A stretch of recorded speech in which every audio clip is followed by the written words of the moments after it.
welcome to the Lair, a place where interesting people you may know tell you things you didn't. So grab a chair and your favorite spice and get comfortable. There are no rules in the Lair, but there is Laura Babcock. You know her from TV, and she is not into media monogamy. Let's find out who else is in the Lair. So we're in the Lair here with John Best, and for some people would know you from your days at CH. More recently, people would know you from your work with the Bay Observer. And as I said to you, I was shocked that you and Graham Crawford hadn't met, because sort of anything that's within 10 miles of downtown, I figured Graham's somehow involved with. Tentacles have reached. His tentacles. Sorry, Graham. I did. Talking about your testicles. I did not. I did not position it as your tentacles having anyway. He's not octopus-ish to me. Okay. However, with guests that I don't know very well, and I don't know you very well, John, I always ask people to send me a bio.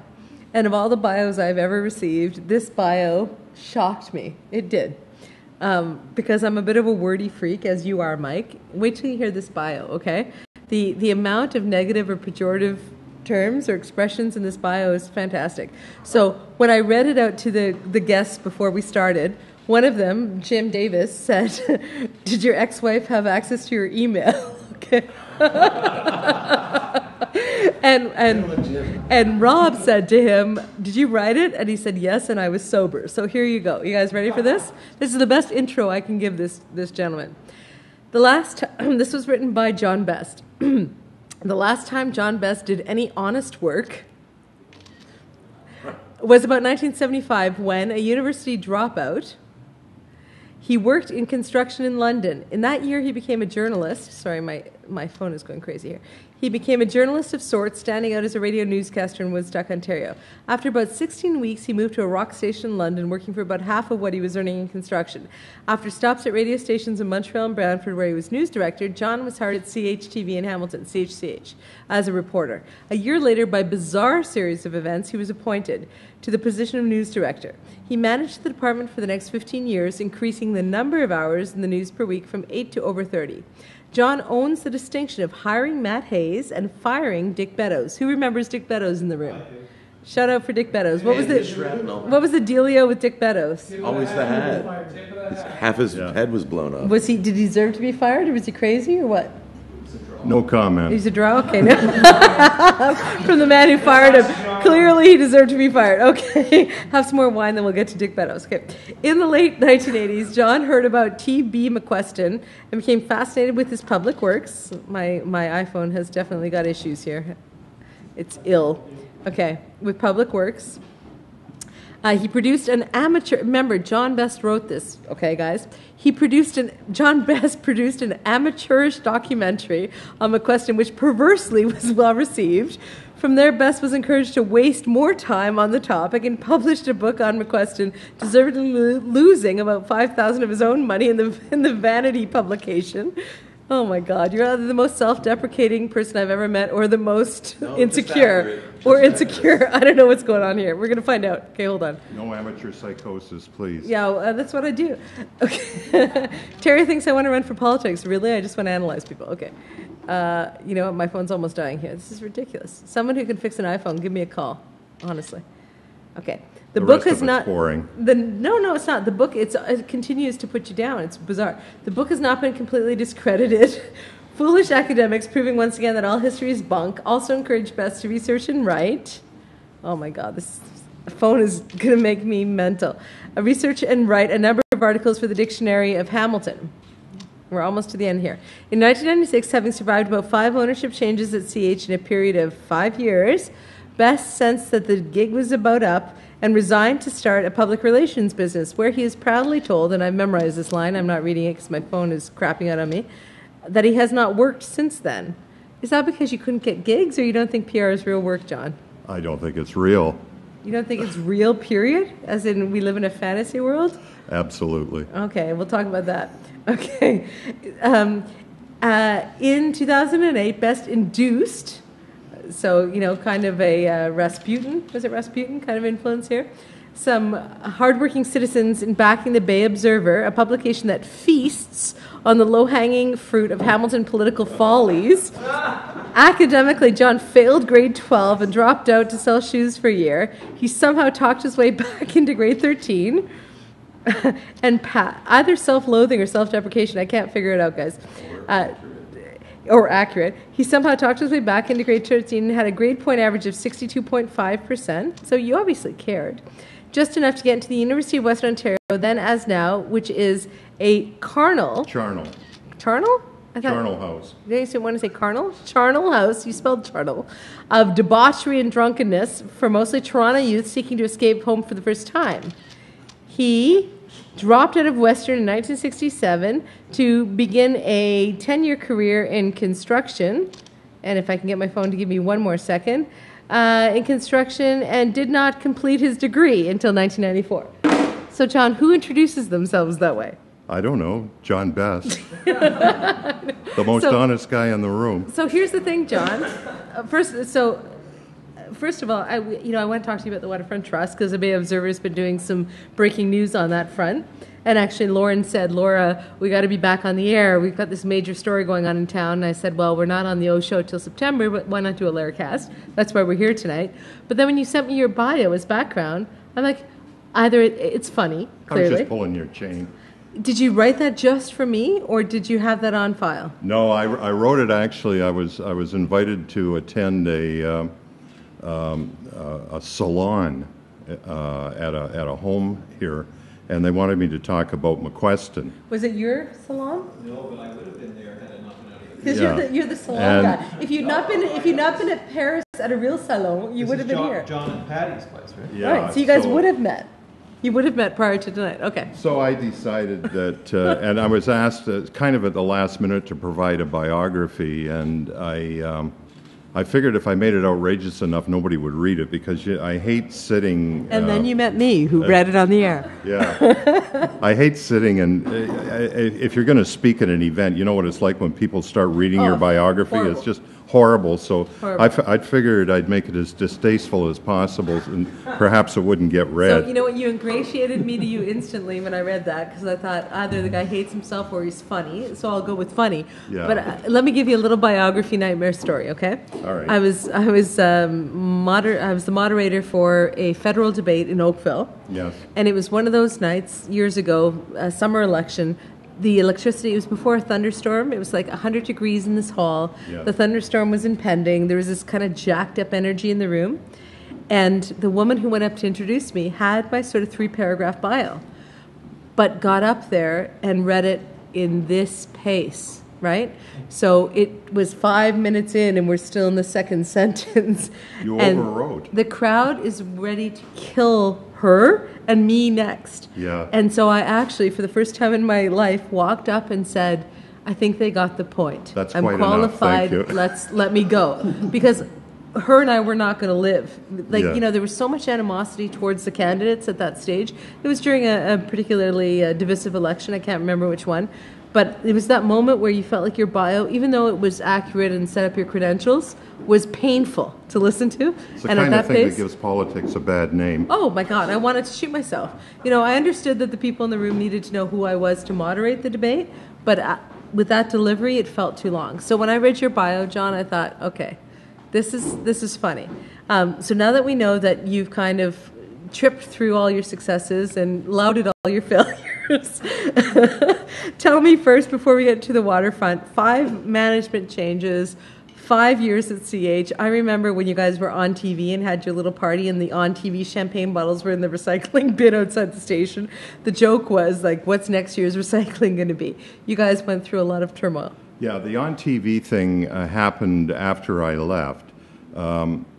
When I was there, we first had an internal shake-up, kind of a coup, and that resulted Really? in new management. So who organized a coup d'etat on the leadership? Well, it's back a company that no longer exists called Selkirk, and there was a bit of an internal shuffle. So the net effect of that was that we had a whole new management team, and if you're running a department, you have to kind of ingratiate yourself and figure out how you're going to work with the new management. So that was number one. And then we were sold to McLean Hunter. It's hard to believe, and that lasted a while. And then there was a deal that almost came together where CFPL in London and our station were going to be amalgamated. So every time one of these announcements is made, even though you don't have CRTC approval, everybody's in there kicking the tires and already figuring out, they're already measuring the windows for new curtains and figuring out how they're going to change things. And then we were sold to Wick Entertainment, another company that no longer exists. They were absorbed by Global.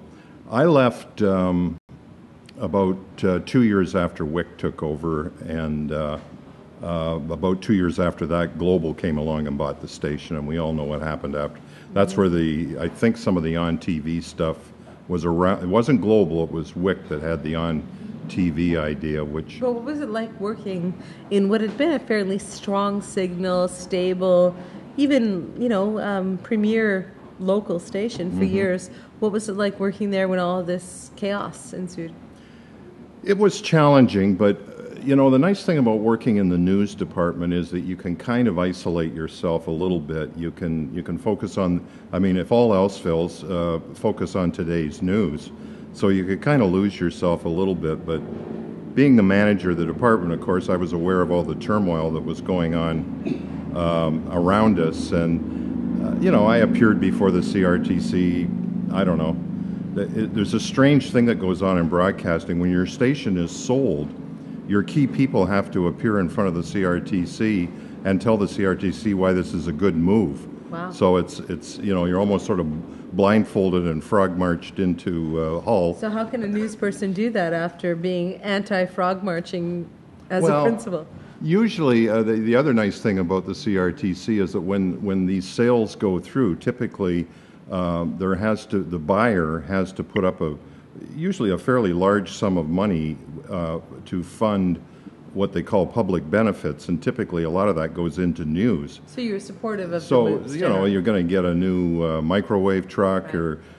So there was always enough sort of bribery out there that you could see your way clear to and so not your only principles were nicely maneuvered. And not only that, I have to say that with the 5 changes. So you got 5 years of lucrative promises, good lubricant for your testimony. And I have to say, in fairness, relatively little interference with the journalism. So it was acceptable. So it wasn't news of the world type scenario? No. So tell me, what were the bizarre circumstances that you cite that got you from reporter for a year into news director? Well, think about it. Prior to arriving at CH in 1980-81, I had 10 years of construction under my belt and 5 years of radio. Mm-hmm. And I'd run a little radio newsroom in Brantford for about a year. Mm-hmm. So I think so were the circumstances bizarre, or are you just being funny? Well, I guess what I'm getting at is that if I was looking at a resume like that and saying, now who do I want to run my newsroom? Yeah, I was unqualified, certainly from a management standpoint. We all a little unqualified? Isn't that the part of the love of the risk of the careers that we're in? No, seriously. Well, I've leapfrogged. You know what? I have an English honors degree. I've run a chamber of commerce. I've had a successful company for 15 years. What do I know about business or management? Only what I've learned on the fly. Only you can answer that question. But my point is, John, the point is that the same amount you knew about being a news director, and yet you succeeded at it. I learned on the job, and right? people do. I don't consider them bizarre circumstances. I consider it chutzpah, knowledge, tenacity, intelligence. I disagree to some extent because I think those of us who are a little older were around various professions at a time when there was not that many barriers to entry. When I got into radio, there was quite a talent shortage, and you could get into radio without a lot going on. Times have changed. Now it's highly competitive, terribly competitive. Television was a little different. I don't know who that is out the window there yelling. That's downtown Hamilton. Okay. Regina, we heard you talking about the lack of talent. Okay. Well, for I the didn't last- say for that. the last Would I? 2 years. Oh, yeah, since he left. Nice cover, Lauren. I thought You should get a bonus in your Bertina paycheck next you. week. I thought it was an AA meeting breaking up, but No, the AA meeting needs to happen here when we're all done our wine. yeah, this is kind of counterintuitive. Yeah, for look that at Lauren. Sort of thing. Lauren's like, where's the exit? So anyway, Yes. Window. I actually look at kids now who go deeply into debt to go to college to get a credential, and still can't get a job. Right. And I don't think it was like that, frankly, when I got into journalism. I think it was easier, and I don't think you had to be as good. I don't say that about myself. I consider myself a decent journalist. So let's jump into that then, because all self-deprecation aside, and we could talk, I'm sure, what makes a good journalist forever. But one of the reasons why we're having you here, you're obviously an interesting guy, which is the main criteria to get in the door.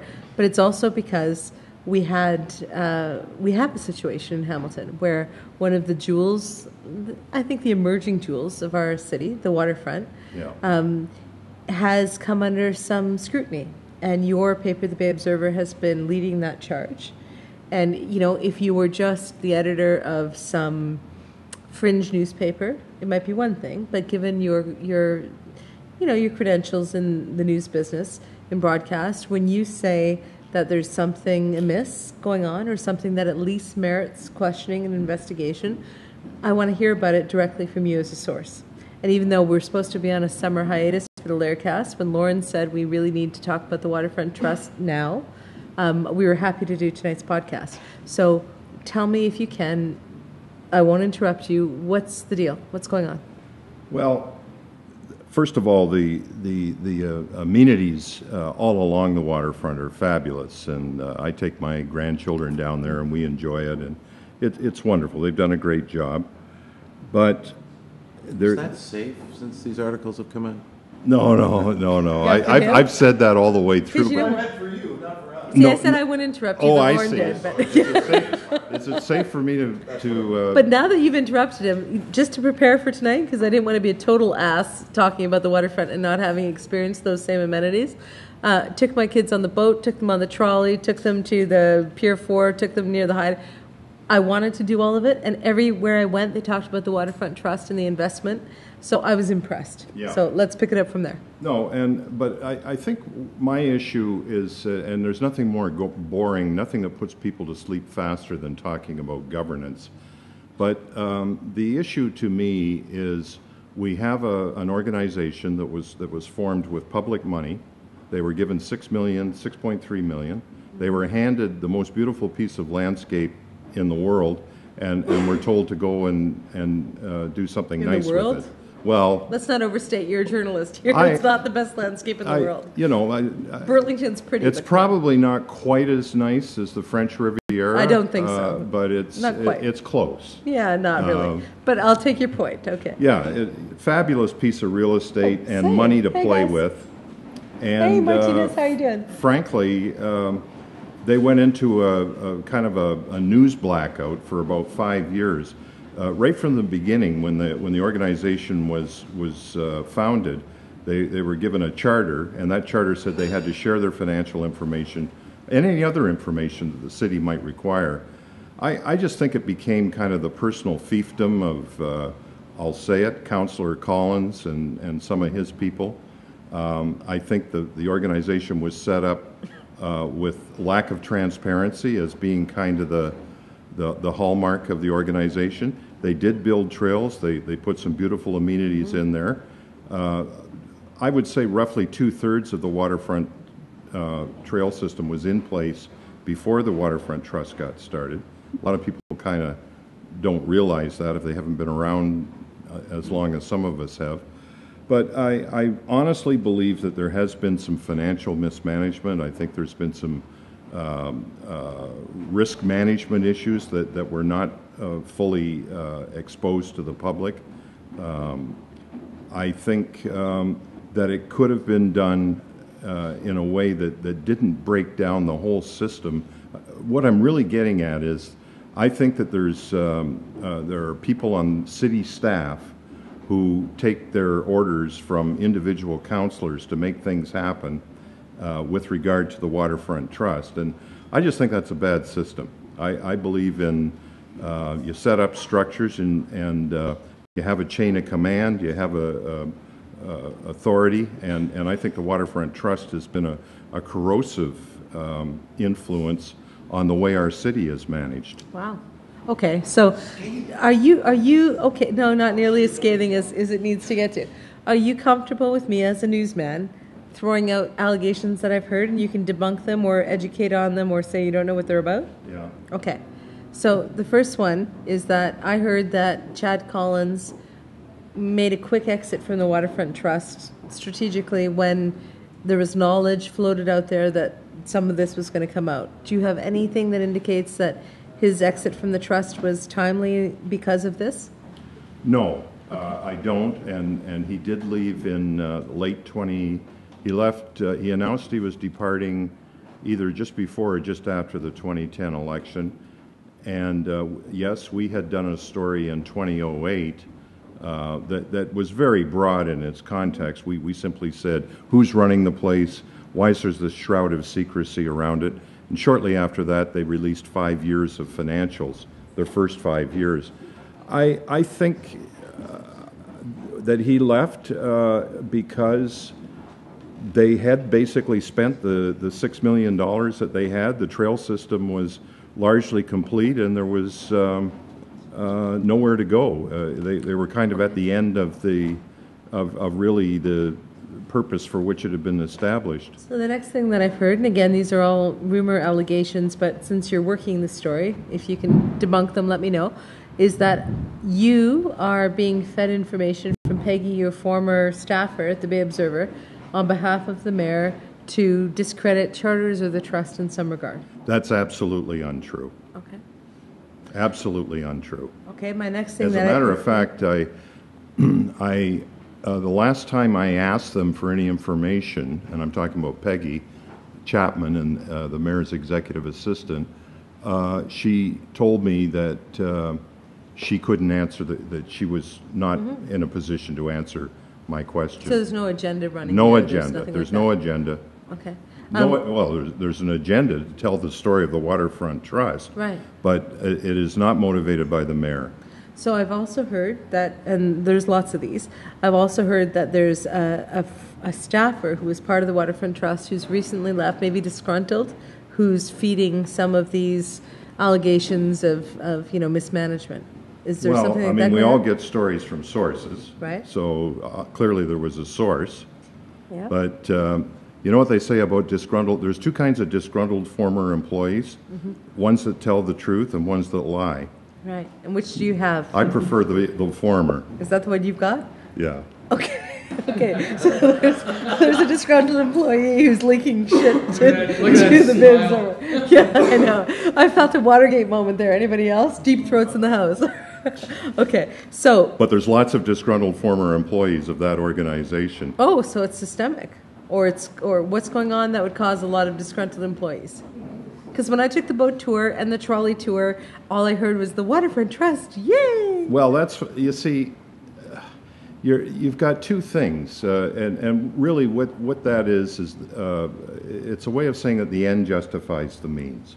Okay. The trails are beautiful, but are we to say that an organization, that the only way we can get a beautiful trails and the trolley and all those great amenities, the only way we can do it is to establish a parallel universe where nobody has to report anything.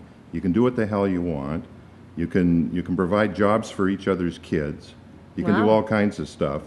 And that is the only way that we would get a trail system like we have. Are you saying parallel to having an already established city council? Yes. So what you're suggesting is that there's some practices going on at the Waterfront Trust that don't pass the sniff test. Right. Is there fraud? No, well, fraud, there is concealing of screw-ups, fairly systemic. But as a taxpayer but no, funding that $6 million. is somebody stealing money? No, I don't believe there is. Okay. Is there any criminal activity going on? No. Is there just patronage and taking advantage Cronyism. of cronyism? Yeah. Okay. Are city councillors cognizant of this? Some are. So let me ask you this question. What tweaked myself to this whole situation prior to Lauren's text to me was the Hamiltonians sent out an email or a conversation that Sam Marula had with them. They asked him during where he was at a Ticat game on a Friday night. Yes. You know, you could say, well, it was off hours, but Sam trumpets the fact that he's 24/7, so he you can't use that argument. So they said to Sam, are you surprised by the $500,000 operating deficit that the trust is announcing, right? Or whatever it was, close to $500,000. And Sam's response to that was curious. I mean, we all know Sam. Sam's been here in the Lair. Sam is, Sam. There's no words to describe Sam. But it went from being Sam's usual kind of Sam-ishness. I can't even put a word around Sam. I'm trying to be nice. Samuelisms. It sounds like botulism. No, there's Sam. He can be aggressive. He can be cut to the chase. He's pretty good with words. Mm-hmm. I like sparring with Sam because he's a good sparring partner.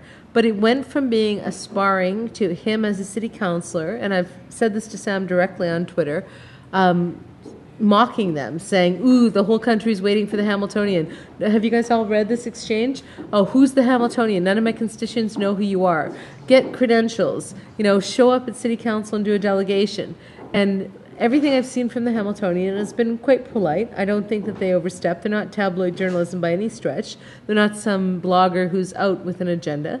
And it seemed as though his response was disproportionately aggressive to their query. Yes.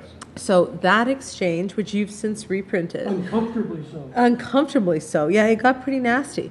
And I said to Sam, you were disrespectful of them. It wasn't in line with the city's media policy about dealing with, non-traditional media. Which he was all about. And he says that he doesn't, as a councillor, need to follow that media policy, but he does it because he wants to. And I said, well, then it doesn't work clearly because it's not what the policy is, which he said, that I was wrong again. Whatever, that's between Sam and I. But the point of all of this is that whole exchange got me thinking, well, what is it that Sam is firing off about? And Ryan McGreal from Raise the Hammer also was tweaked by that.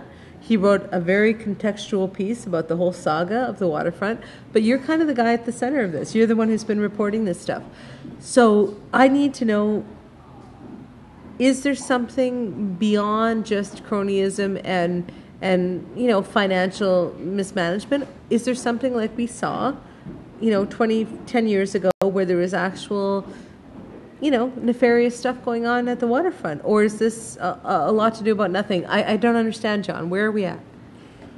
Are you making a big deal out of nothing? First of all, when you look at the trails and your issue is the corrosive influence that the Waterfront Trust has on our whole city management. You've used the word corrosive twice. Yeah. Corrosive is a powerful term. It's like what makes my car be devalued. Yes. Okay.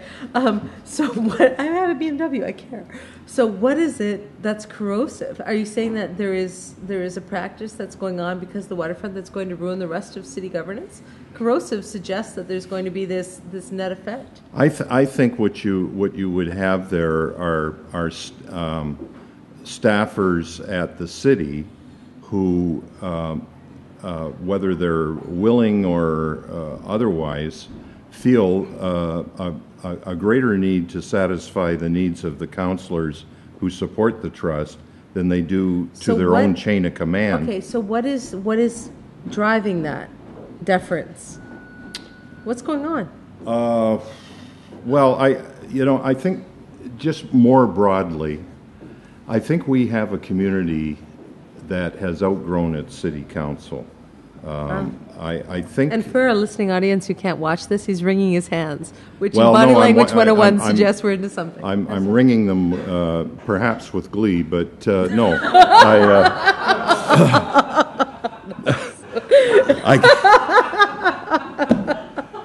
Because I really am an evil bastard. Excellent. Be gleeful. Don't let me stop your glee parade. We have a culture in this city of... when my producer brings me more wine, it's because he's enjoying the interview. Thank you. we kind of have a culture in the city. I mean, I've been following City Hall here for 30 years, and, Right. and what we're dealing with right now is not new. 20 or 30 years ago, there were members of council who essentially, through vote trading, back in those days it was legal to raise money for other people. That, you know, some people are good at raising money, some people are not. We had a situation where we had a councillor who raised money, went around to all the developers. They gave him the money, and then he doled out the money to other candidates. That's efficient. It's very efficient. That's what Lauren does. What are you talking about? What it also did was it meant that. Sorry, Martinez. This is how they won. Yeah, Martinez is going to punch you in the head, Laura. But what it meant, Laura, is that the one councillor could control 7 or 8 you missed votes. the finger to your head. Yes. Don't they still? I mean, there's Yes. the triad. Come on, the triad controls council. Well, Danny had his own little thing going on with Kelly and a few others, but really, I guess what I would say to the members of, if it's a triad or whether it's a quintad or so who's quintad now or that a Jay's joined hexatad it? or whatever it is. Well, no, but- let's be specific. The triad was Morelli, Marulin, Collins. Yeah. Has Jay Farr now entered that? Is that now who's the quintad? Who's the fifth? Well, I think Sorry, Tom. Jay. Tom's been Okay, Jackson Tom. has been very Okay. vocal so in his is Jay support. the fifth? Does he make the quintad? Who's the fifth? Yeah, I would say certainly with regard to the Waterfront Trust. Okay. Sorry, Jay, but you're in a quintad. Yeah, the quintad, the Dion quintad. So, you know, Sorry. Yeah. He's my favorite Dominican second baseman. yes, that's right, Dion quintad. No, what I want to do is line the quintet up like they were back in the day. That's right, And froze put glass right. in front of them and watch them all. Yeah, that's funny. Okay, so we got the quintad who's operating the trust. 20 years ago, there was nefarious stuff going on. There was Yeah. vote buying. There was peddling. I remember there was some slips being sold. There was a certain politician who allegedly lost the election because of an expose in The Spectator about his waterfront Mm-hmm. activities. So, catching us up to modern day, has that legacy, is there a hangover effect, or is I it a think whole so. bunch of new corruption? No, I've never said in any of the stories I've run, and until somebody convinces me otherwise, I'm not talking about people putting money in their pockets. Okay. I'm talking about improper practices in a taxpayer-supported Which you think are environment. corrosive enough to negatively To- affect other departments? And that is my real concern. Okay, My so real why- concern is why the would it- culture at City Hall. But why would it transfer into other departments? Because, explain to me what your concern is. Well, I have to be, and this is, I have to be a little careful because A, I'm not finished with my no, stories. you do. We've been And- threatened lawsuits on this podcast before, so be careful. Yeah, so I'm not prepared. I guess it's safe to My say, count is 2 in 8 months. I'm trying to answer your questions, Yes. but in fairness, I'm not finished with the story yet. So there's more to come. Yes. But when you say that with a certain sense of smug certainty. No, I'm not smug. Well, Lauren is smug on your behalf. Okay. Lauren is telling me there's shit just coming. my You tell me default. there's shit coming down this pike, man. So, Lauren, speak up. What's coming? Why do you keep saying Lauren? the Listen, waterfront? no. I'm not sure if John's saying he's sitting on a full story he has only unleashed a bit of, or if there's a giant onion he hasn't finished unpeeling yet. Which you know is at the core. I What don't is at know the core of the anything. onion? I don't. Oh, Lauren, you know The everything. investigation continues. That answers that. Okay, so that being said, the investigation continues. Right now, what we know, and we will run this in the next couple of days, what they reported an operating deficit of $500,000, right? 474,000. So very close to $500,000. I round up because I'm bad at math. So close to $500,000. It's not the first operating deficit, right? They had one last year as well. 800,000 the year Okay. before. So one would think, and they've said in both cases it was because of unexpected expenses. All one-time stuff. So what are the one-time things that none of them saw?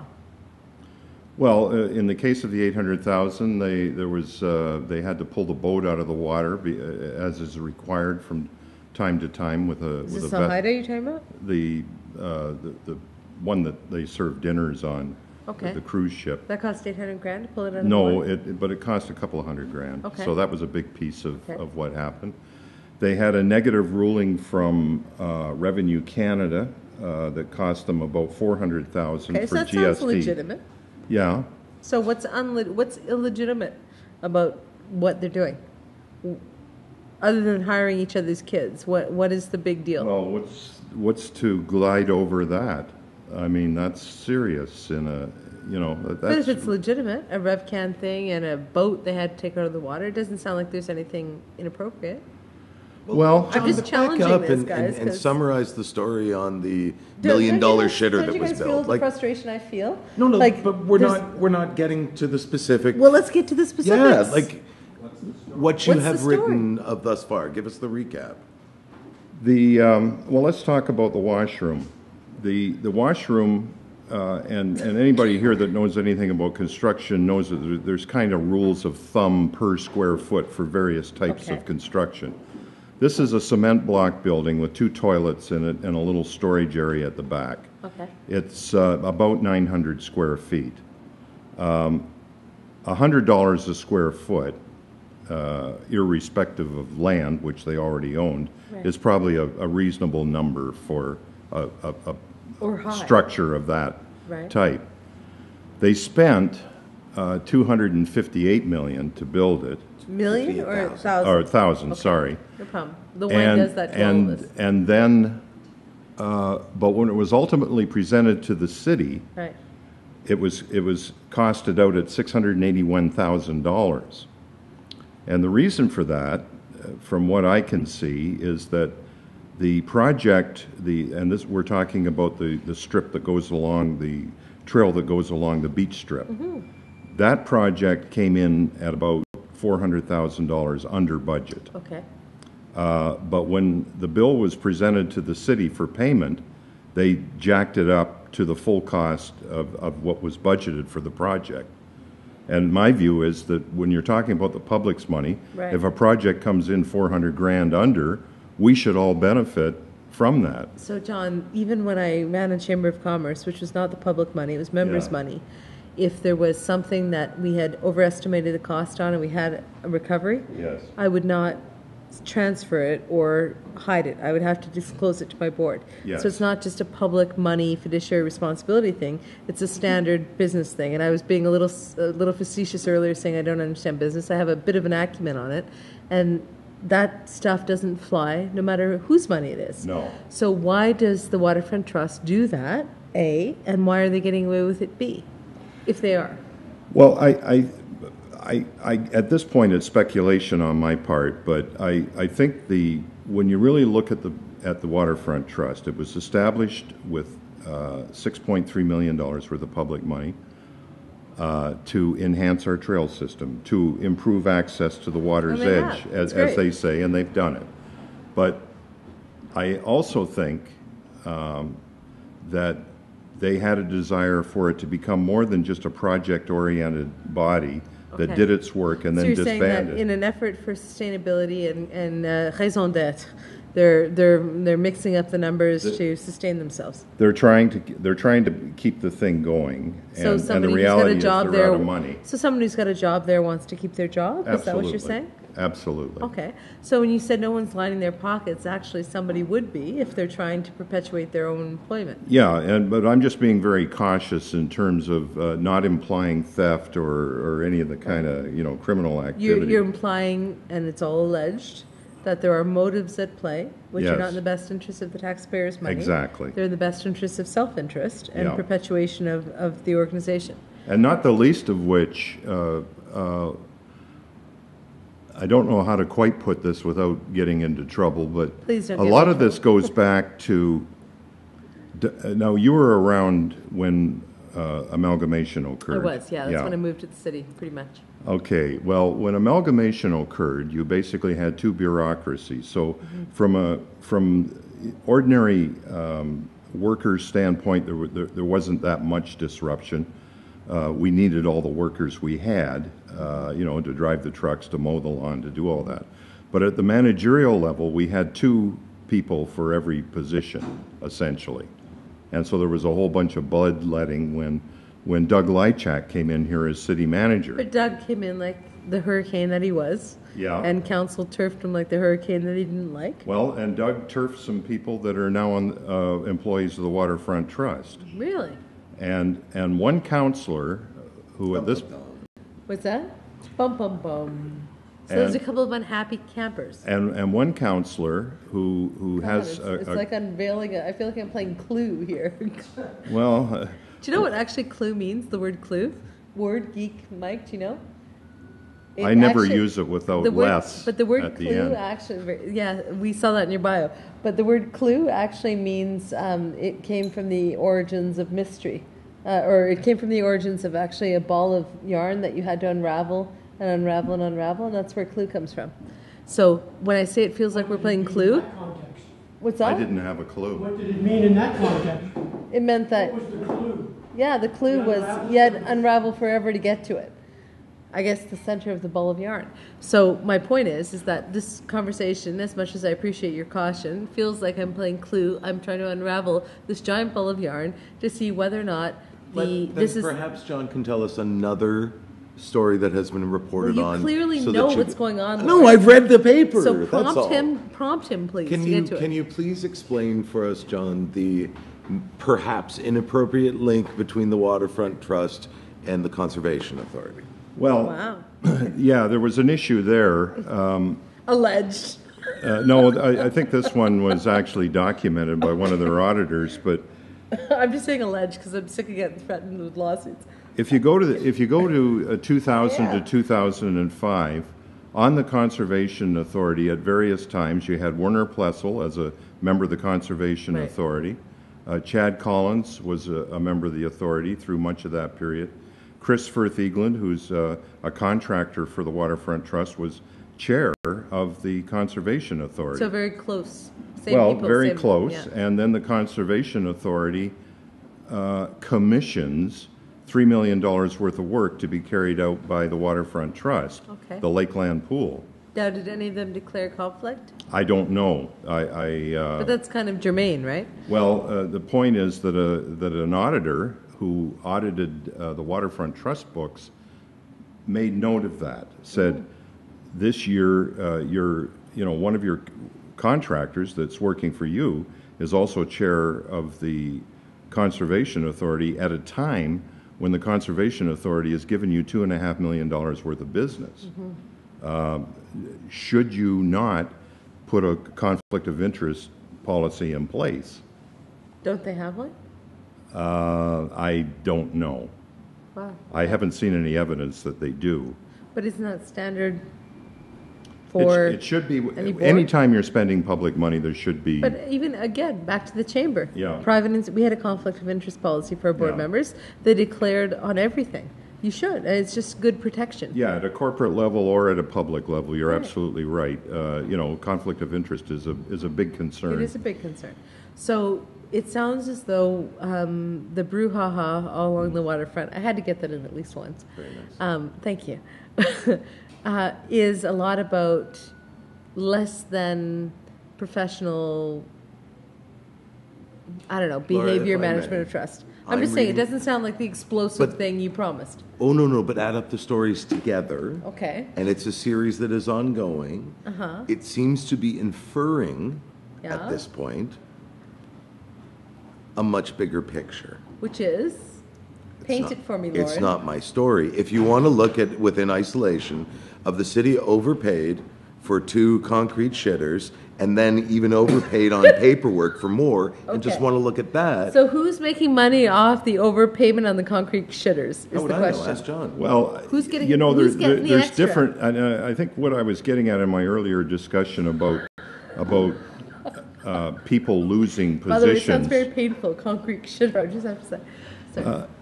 I think part of it, and I won't say all of it, but I think there's an underlying ethos of kind of showing that the city was wrong to get rid of a couple of employees who are now running the Waterfront Trust. That's a pretty expensive experiment in my mind. So these are Lychuk's people who People have that he got rid of. ended up the Waterfront Trust. Are one of them your source?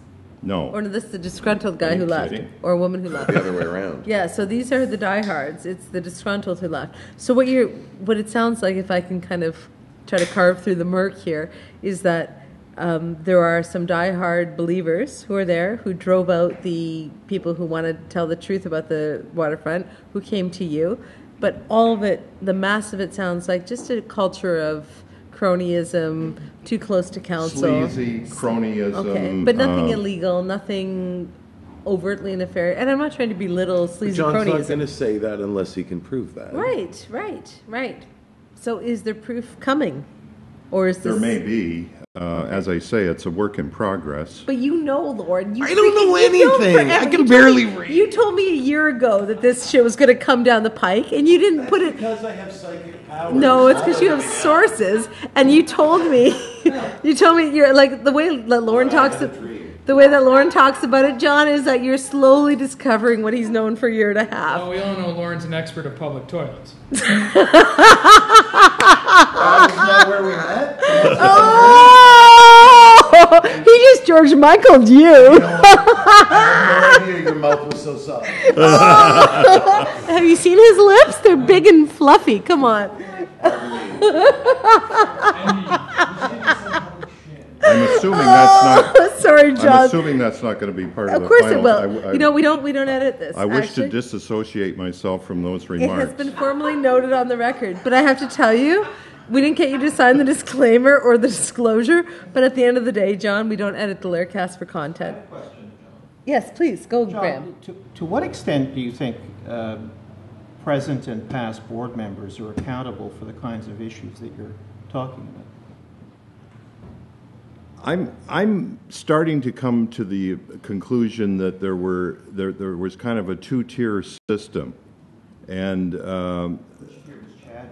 he'd be in the top tier.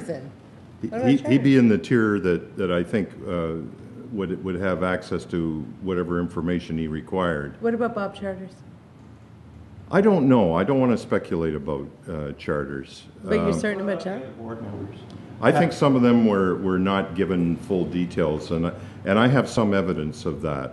Is that a volunteer board or a paid board? It's a volunteer board. Why are you so hot on this story? As I said earlier, we all have our little fetishes, and mine is good governance. And I think this thing, if it was just a waterfront trust, who cares? But it is, as I said in an editorial that came out this week, it's only the most egregious example of a whole culture of cronyism, favors, politicized staff. So and when you say unfortunately, that's editorial- all happening at City But Hall. is this your editorial in the Bay Observer? Yeah. Because the editorial in the Spectator gave them a pass. It said, yes, they'd lost $500,000, but they've had issues with the pub and the coffee pub, and they're fixing that. Spectator story first and see what they But and we can get into a big argument about that, which we'll probably agree. But my point is that your editorial might have said one thing. The Spectator editorial, which has the dominance, said, it's a good project. What's $500,000 if it was unexpected one-time cost? Let's catch them a break. That's how I read it. Is that how you read their editorial? That's how I read it, and my view on that is that I would like to think that if they had access to the same information I had, that they would have roughly the same view. Are they failing to do their investigative? That's right. They've only got 90 people. So all sarcasm aside, are they failing to investigate? I don't think I don't know what they're doing. I'm not here to criticize the Spectator. All I know is that I'm very comfortable with everything that I've written. Is CH failing to investigate this? CH. Like, why is my dinky little podcast taking a break from my summer vacay to talk about this? Why aren't they investigating this? I am, as a former news director of CH, I think they do a decent job, but the area where they don't do a decent job is covering City Hall. Right. And I know why they don't do it. They want to project themselves as a regional station, right. And they think if they do too much City Hall, it'll But they do parochialize. They do a lot of Hamilton crime. Well, and they should. That's where all their viewers are, and right, most of their advertisers. But they do a lot of Hamilton crime stories. And I forget his name, and I hate to say this, but he did the crime thing at City Hall. He exposed the over expenses in the printing department. Randy Steele. Yes. Right? Randy was working the City Hall beat. He seemed to be investigating. Yes. Is there anybody who's investigating since Randy left? Not in a consistent way. Randy was a fine reporter. He was. And Yeah. I hired him actually Did you really, yeah? before I left there, and he was just an outstanding reporter, and he did a good enough job that they let him continue to do it. He carved out a niche. He did. So my point in this is that, you know, when Lauren said, wow, John's doing some amazing stuff at the waterfront, we need to talk about this. We did this Lair cast to talk about it. I'm sorry to have disappointed you. No, you haven't disappointed me, John. No, you haven't. Because and CM has not been disappointed, John.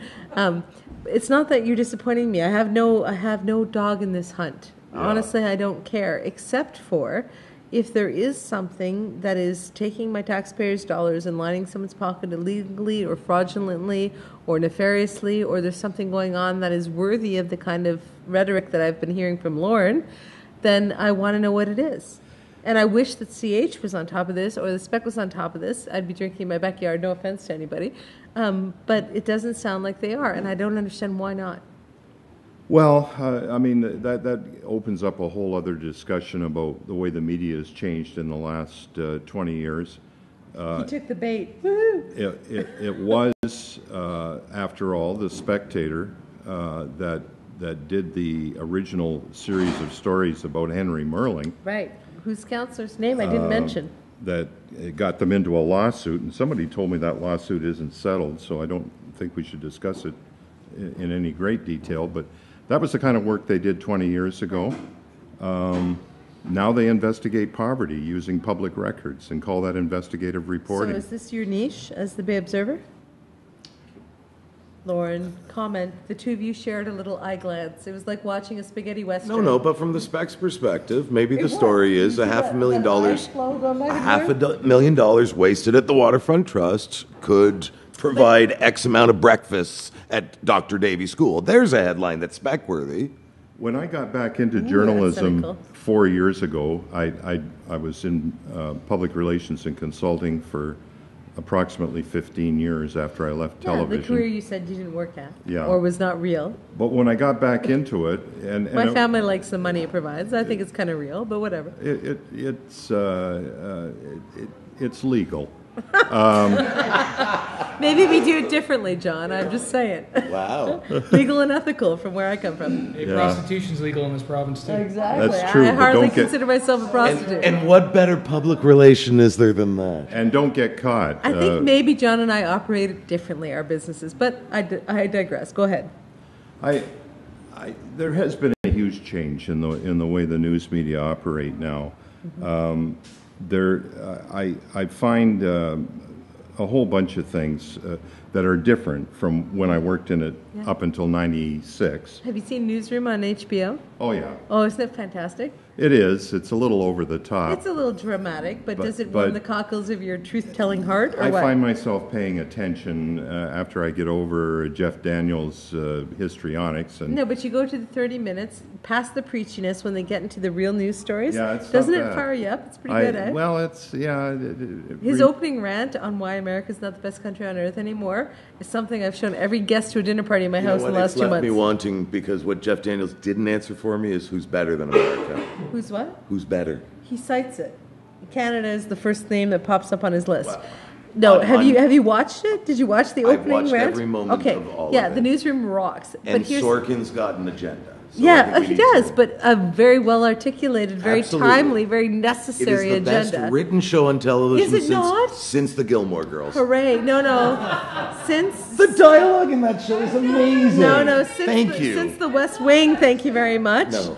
Since the West Wing, but the whole thing with that is right, Brilliant. is that they're championing, and I've talked to some guys at CNN about this. They're championing a news culture that is better than what we currently have. And a news culture that doesn't exist anymore. But they're trying to resuscitate. So that may be his message. His message may be that he wishes journalism was like it was 20 years ago. But isn't that what the Bay Observer is trying to achieve? Aren't you trying to investigate this, unearth it, find sources? I'm not looking for I'm not looking for victims. I didn't say that.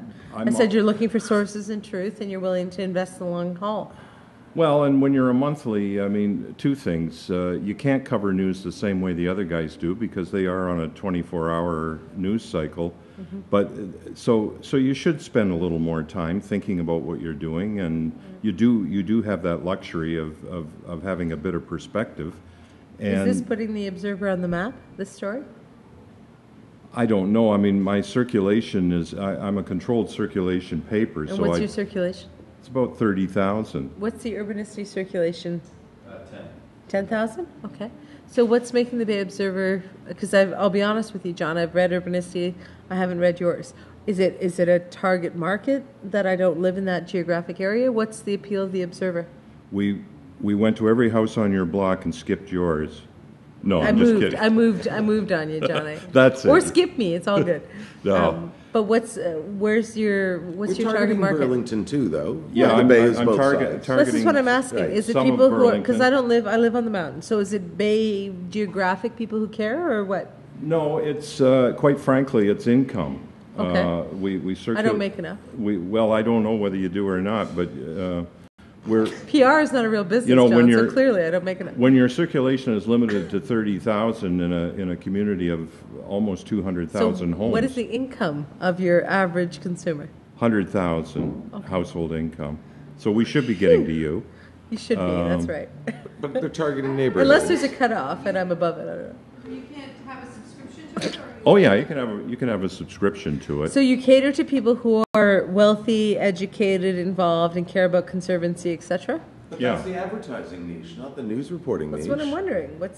Who's reading? Yeah, it? but The well, advertisers follow who's reading. That's how advertising works. I get a lot of positive feedback, and nobody calls up and says stop delivering the paper.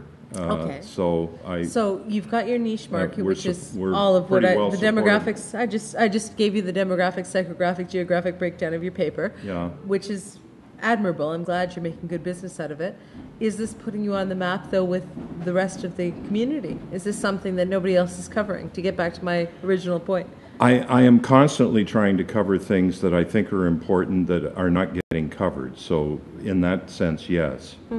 You know, I'm looking for stories that I think are important, and you know, what do you do when you? I mean, So how much do you love that?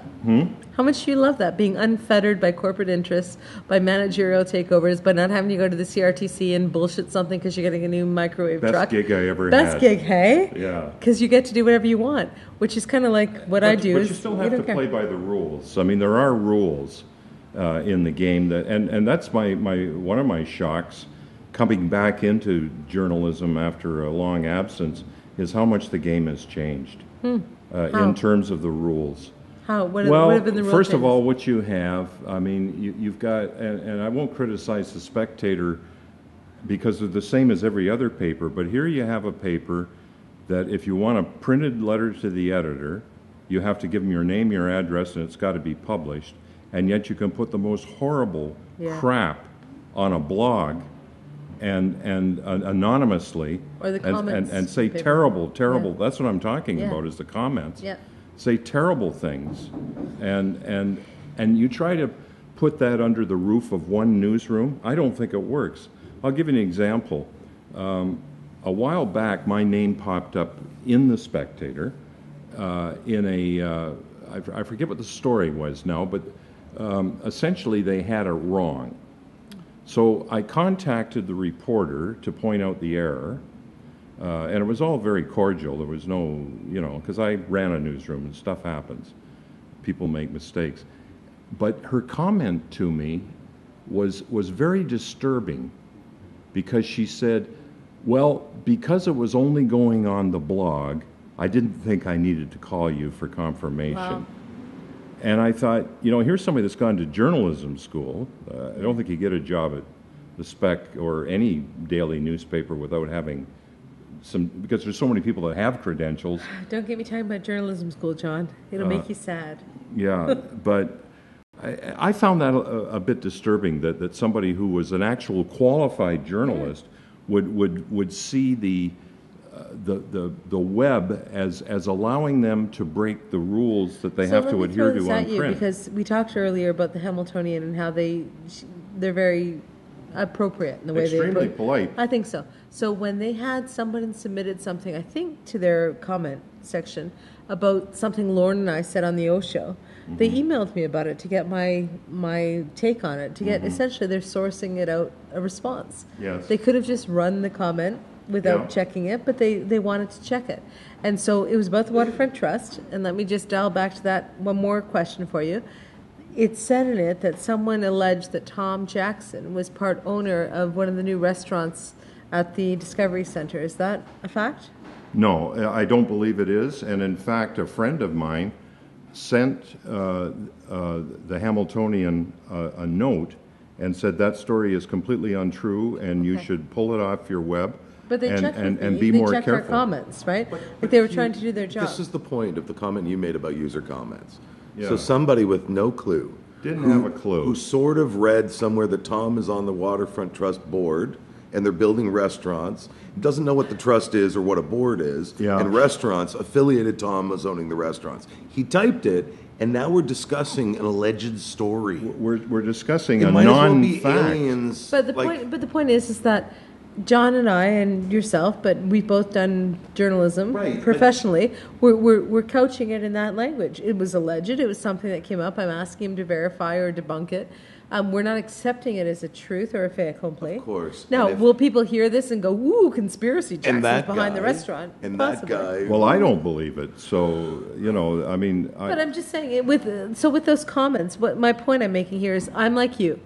You and I put ourselves out there every week, and we we don't have a mask in front of our face own and what our we say, right. and we get tons of crap for it and tons of Yes. accolades for it. And sometimes the crap is more than the accolades, and it sucks. But who cares? We're in the arena. We do what we do. When someone makes a comment anonymously, I, like you, don't respect it because I'm like, put your name on it for God's sakes, or shut up.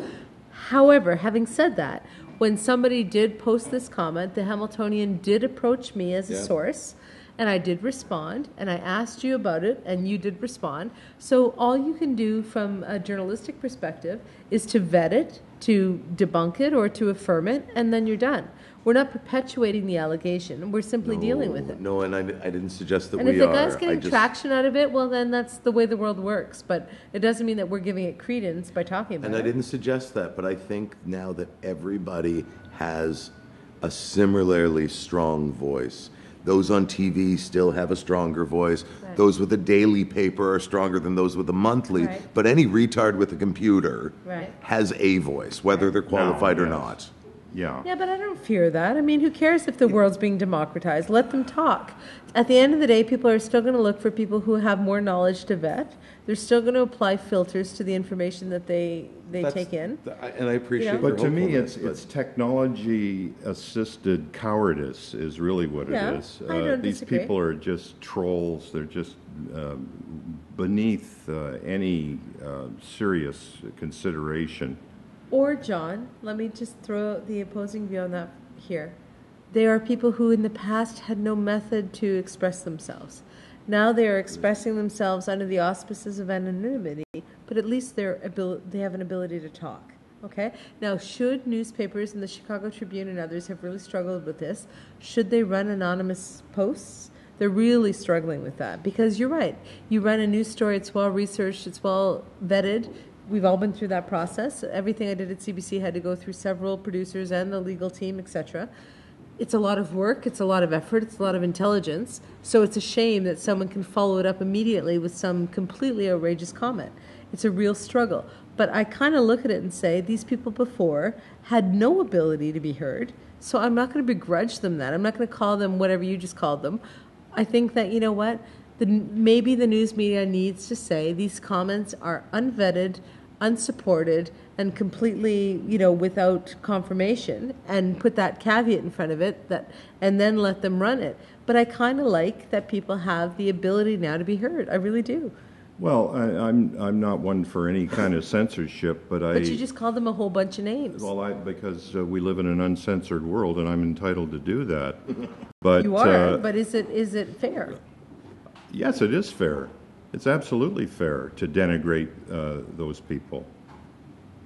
I They think that say were- horrible things But you know about what? The people. Spectator gave them the space to do it, and the or any other news media has no regulations on how. They don't, like the Hamiltonian says, if you're going to post a comment, it has to be ethical, or it has to be this, or it has to be that. I don't see that kind of thing. Maybe I've missed it. I'm just saying, isn't it the media or the person who builds the web platform to try to gain access and activity on their website for their own benefit? They're trying to get the traffic. Yes. Isn't it their responsibility to regulate how that traffic is handled and promoted? I mean, to say that these people who take advantage of their unregulated opportunity are somehow beneath us, I think that's nonsense. They were given the opportunity to have that kind of platform, and they took it. Yeah, but you know what? It's like going to a store. Buyer beware.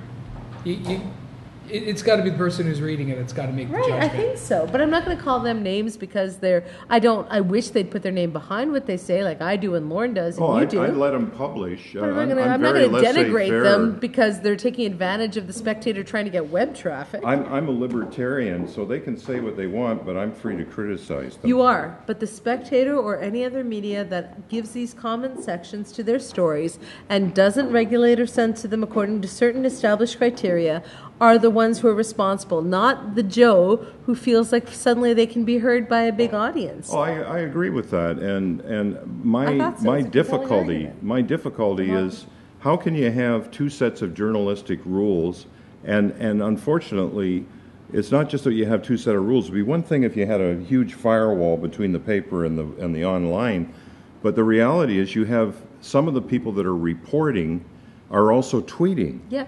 And absolutely. And so there's this migration across the lines, and I just think if you got one set of standards for the print side, I don't think you can deviate very much from them on the other side. Not just tweeting, commenting. Commenting. You have reporters who are crime reporters, city hall reporters, whose Twitter feeds are commentary commentary in nature. And I have found that to be fascinating because I'm constantly wrapping my head around when did we become so gray? Because I'm not as old school as you are, but I certainly am from a school prior to social media. When I was a CBC reporter, there was no Google, there was no social media. So when I see a reporter filing a story at 5 p.m., but tweeting from 3 to 5 from the courtroom, their feelings about what they're seeing, I'm not sure if I'm reading Dreschel or if I'm reading a reporter. Where's the line between what's happening factually and what's vetted by the legal team and by the senior producers and what their feelings are? You're It's a watching whole new world. sausage get made. Yeah? Well, that's a perfect way to end this conversation. Because nothing makes my producer, who's Croatian, happier than hearing the word sausage. I told you before that he likes sausage. Yeah. He loves not public washroom sausage, a good kielbasa or some other, right. or what's That's fair. That's twapchich. the worst thing you could have said. Yeah, John, you know what? We could bore our listeners forever on the degradation or evolution of media. I love the conversation, but I'm going to have to cut everyone else listening some slack. If I may, You just may. wrap this up. You may. I know that you seem unsatiated, and just Do I keep, seem unsatiated? Drop the no, bombshell. no Very I offense. know much we're all so. waiting for the freaking napalm. Let's go. What is happening at the waterfront, Lauren? Just fess. Just keep reading the Bay Observer. Oh my God. What I'm is old this, a school. I show? do it slowly and when it's ready. But Lauren has known for 18 months. He's like, Lauren, something's major's happening at the waterfront. There's fraud. There's this. Could I ask one thing going back?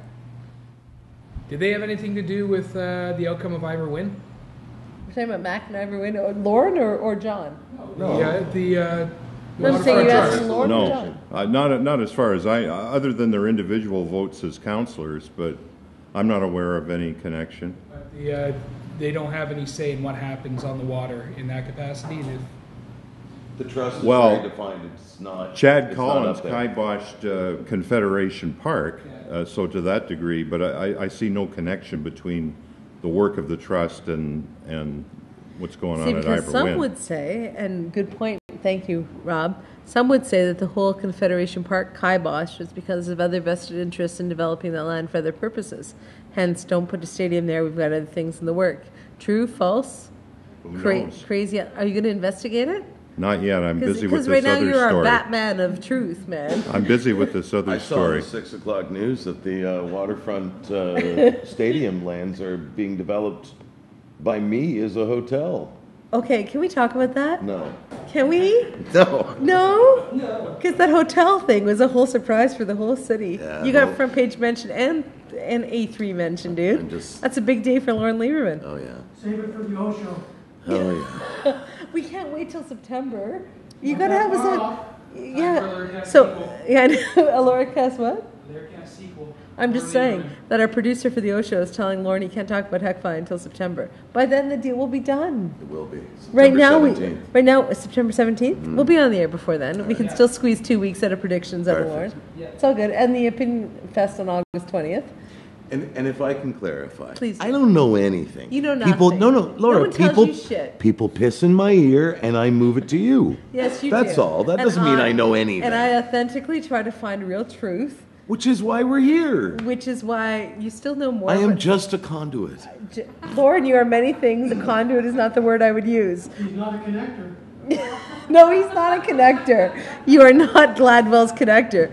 And he's not Paul Revere, who had all three qualities. But I digress into Gladwell geekdom. Thank you, John Best, My pleasure. for being here and telling us as much as you can in your, I will give you My credit. old school way. No, but you know what you're doing? You're not trying to be salacious and satisfy us. You're trying to plod through this And I'm not going appropriately. to throw a bunch of shit at people Please don't. Please just don't. in order to pile on. I don't need any more calls threatening lawsuits. I'll take them because I believe in the Kaplan's freedom of not here discussion. tonight, is he? And nobody's success. No, it wasn't Kaplan who sued me lately that or was tried the to. FCC, never mind. No, it was somebody else. No. I haven't told you this story. My point is, I really don't care because what we're doing is completely above board. However, I don't want you to manufacture stuff just to be interesting. Lauren can make all the allegations he wants and innuendos. Thank you for being here and trying to clarify it for us, John. Thank you. We will all follow the story. And maybe we'll have you back in the future to talk more about the change in media locally because it is a fascinating conversation. Happy to do that. Thank you. Well done.